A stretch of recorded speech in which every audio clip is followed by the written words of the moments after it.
Yo, what's going on? It has been a while. I haven't really done a doc journey last week. I don't know why, but then I feel like by definition I said I do it every week, regardless of whether I feel like fucking doing it, regardless of whether the setup is good, whether my hair is looking good, which is certainly not, or what's going on. I've just felt incredibly busy, which is typical, but like more than fucking ever. I feel like I'm just not getting, can't speak. I feel like I'm not getting anything I need to do done. So I just need to work more basically and be more efficient. And I suppose it is very much that stage. And for the first time in a long time, I feel like I've like not sacked off, but not been training to my full extent as well. And I've decided to delay the marathon because I've been pivoting to like a shitload of CrossFit. And I'm probably going to do like a training routine video or something. That'd be quite interesting. But yeah, like in the past week, I just didn't even hit my sessions. I just, took my foot off the gas, and I just feel it and see it in myself when I look in the mirror. But I think we all have those times. So it's about getting back on the horse and getting back to it. But yeah, what's going on? I always say I'll do an interesting episode and like a screen share. This episode isn't one of those because I've forgotten to do it, and I'm recording this on a Saturday and it's going out on the Saturday before the pod. But there has been quite a lot happening, to be fair. Often feels like you're not doing too much and you're just fucking stuck in the everyday. But then I look back even just 2 weeks ago since I did the last episode, and a lot has changed. So we have hired a full-time social media, I don't even know what to call them, social media / marketing exec full-time. So spent about probably 3-4 weeks trying to find the right person. Full-time London-based employee. So she's really good, I think. She started last week or about a week and a half ago. So basically taking off, I was doing all organic stuff myself. We weren't really doing much organic. When I say organic, I was doing like social media posts, all that shit myself. She's obviously now doing that. But she's also going to be focusing on like influencer seeding, which we weren't doing any of, like gifting, organic, like stunt stuff, basically everything that isn't paid marketing. She's kind of, it's a very broad role, but she's kind of responsible for, not so much responsible for, but working on alongside me. So yeah, like influencer stuff, a shitload of new brand content stuff, just organic marketing basically. And the other thing I've started to think about is like basically how can we do shit that I tweeted about it before, but like what would we do if we couldn't run Instagram ads, say, because that's our biggest channel by far right now. It's like 90% of spend. We're going to keep running that, but I already feel like we've hit a bit of a ceiling in terms of scale, particularly in the UK with one SKU. Obviously, we launched Dream Dust recently. We only just started running ads for that literally in the past few days. We wanted to get an organic response previously, and we didn't have much stock. But yeah, just trying to think of ways we can scale marketing and eyeballs and sales generally without spending much money on it. And like that would bring that into the marketing mix. Viral stuff like stunts, loads more content marketing, moonshots I'm calling it. So I've got this like new Operation Moonshot thing, which is like the initiative amongst the team, and we're just trying to think about how can we do things that potentially is like a 10 to 100x ROI. So one thing I'm doing is I've got a 6-meter inflatable mushroom coming from China with a very controversial statement all over it, and I'm going to do something with that, get a bunch of like influencer creator types to go out and start doing all this shit. So we've got a long load of stuff that's going to be coming. Brands like Thursday Dating are really good at this sort of shit, where it's like offline, out of home, guerrilla style marketing, I guess. And I just think it takes some balls. Most brands aren't doing that sort of stuff. So yeah, loads of stuff coming in that sort of area, which I just think is massively slept on. Might not work, but if it doesn't work for marketing, it doesn't pop, like worst case, then it's great content. So it's kind of a win-win in my opinion. And we're just, like I said, thinking outside the box, doing a load of stuff there. Starting with a bunch of like street interviews and like a few different things we're doing next week with a bunch of like small influencers. So that should be pretty cool. Potential other hires that are going on. I'm looking at hiring an NPD person because right now, these are 2 new samples, by the way, for, I guess, have a guess what this is. I need to shake this up, but the fucking lid has broken, so I can't shake it. This is like a blue drink, and this is like obviously a raspberry / berry, purpley red version. NPD, I think it's super fucking important. New product development. Obviously, I launched with one product, we then launched another product. We've got a bunch of new accessories which we launched a few months ago, and way more coming soon, and then more coming after that as well. But I just feel like that's not getting the attention it deserves. It is something I want to work on, but like when I say NPD, I don't just mean like product ideas. I mean like literally working out the exact formulations, calculating if it's if customers like it, like also EPD, existing product development, these are all fucking terms that I've learned recently. In terms of like improving the, obviously Rainbow Dust version 1, we've already improved it slightly, I just didn't call it version 2. Dream Dust probably needs certain improvements based on feedback. So like all just covering that side of the business because it's super fucking important. Whether that's a full-time person at this stage, I don't know, probably not. But yeah, just bringing in someone that understands nutrition like professionally, because I fucking don't. And I'm just winging it. Obviously, like the main supplier that we work with does a lot of that in-house, but I think, and obviously effectively charge a margin for it on the unit cost, but I think having my own person would help massively for that, and I'm just show what's up. So yeah, that's another big thing that's going on. The other like major thing I'm thinking, and this might be too soon, but it might not, and it's something it's like a major lever that I could pull, and I got approached by a few people and a few recruiters. I've spoken to a few potential candidates for this sort of thing. I think I mentioned it in a previous episode, but like potentially hiring, I think I called it COO before. I think a better term is basically a managing director, which I'm always confused by like the politics of different names, but managing director is effectively a CEO for a smaller business. Someone that is ultimately responsible for the P&L, really drives growth, very, very growth focused. There's a few candidates I'm looking at right now.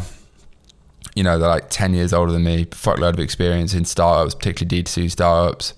They've been there from like the early days to exit in a few cases.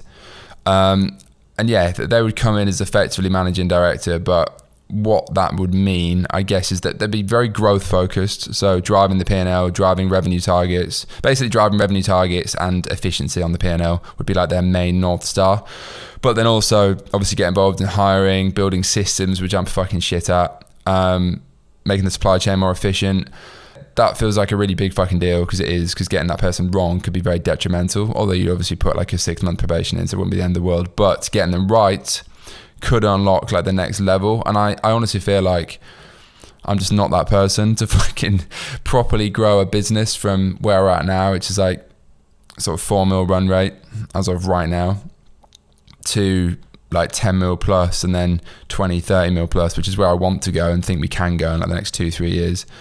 So, and beyond, hopefully, to like Huel levels, 100 mil plus. That might take like 5 years plus, but I'm in it for that.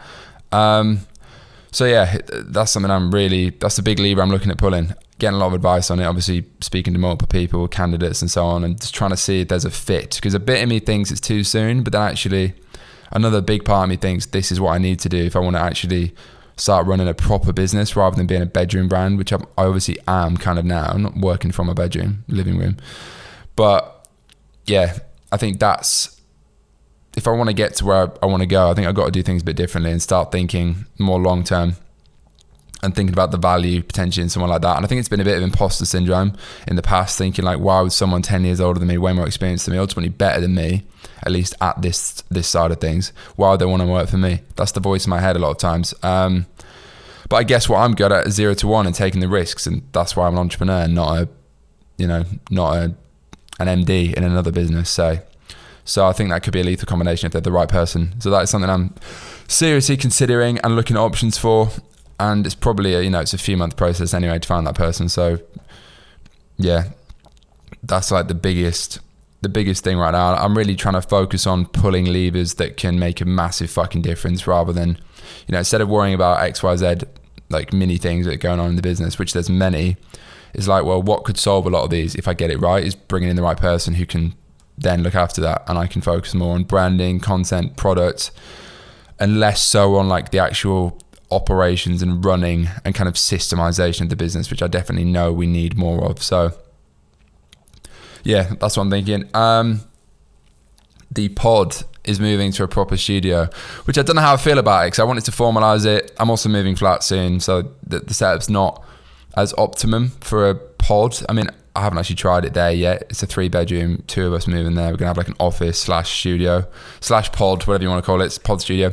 But I'm also using a studio in Shoreditch now. Don't know how I feel about it. I feel like it loses the cozy home vibes, but I also think it's better for having guests there. It's more of a formal setup. So we're trying that for a while. You'll see the next few episodes probably from next week after this has come out. We'll be in there. Actually, no, the first one will be tomorrow. So yeah, that's happening. The first pod I guess pool party social club. I honestly, I don't know. I need to probably get rid of that name because I just think it's overcomplicating the amount of like things that I'm working on. Whereas really, it's just a fucking pod networking dinner. That's kind of what it is. That's what pool PPSC was always going to be. It's going to start as a dinner. I'm going to do a proper event next time, like bigger venue, maybe dinner and like actual talks and shit. The thing with that is I have to start doing tickets and actually like charging people for it, obviously, because it's fucking like one venue I'm looking at is like 10 grand to book it for the night, plus expenses on top of that and like drinks and so on. So I obviously can't be fucking fronting that myself and then just hoping people will rock up and split the bill, because yeah, that doesn't really work. So yeah, the first one was tonight. Obviously tonight it's just super casual because I was just umming and ahhing about it and I was like, fuck it, let's just do a dinner with a bunch of people, see who wants to come. I had like 300 messages of people saying they want to come.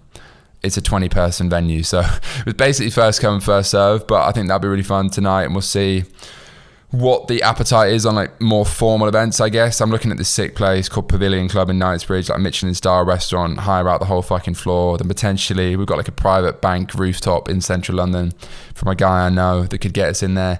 I want to start making this shit like some Bohemian Grove fucking cult spec, so let's see how it goes. We'll all start wearing crowns and wearing like fucking long jackets and shit. But yeah, at the end of the day, it's just about bringing people together that may not otherwise meet each other, and I suppose trying to use my platform and part of my network to make that happen. So yeah, honestly, that's like the best thing to do off the back of this pod and the back of the people that watch this video, is just bring them together and do real life shit, because everyone's sick of being online all the time, I think. So that's happening tonight. That'll be fun. If you're coming, yeah, it should be sick. Only 20 of us this time, like I said, and like 6 of those are my mates, so people that I already know. So it's like 14 or 13 people that I've never met before coming.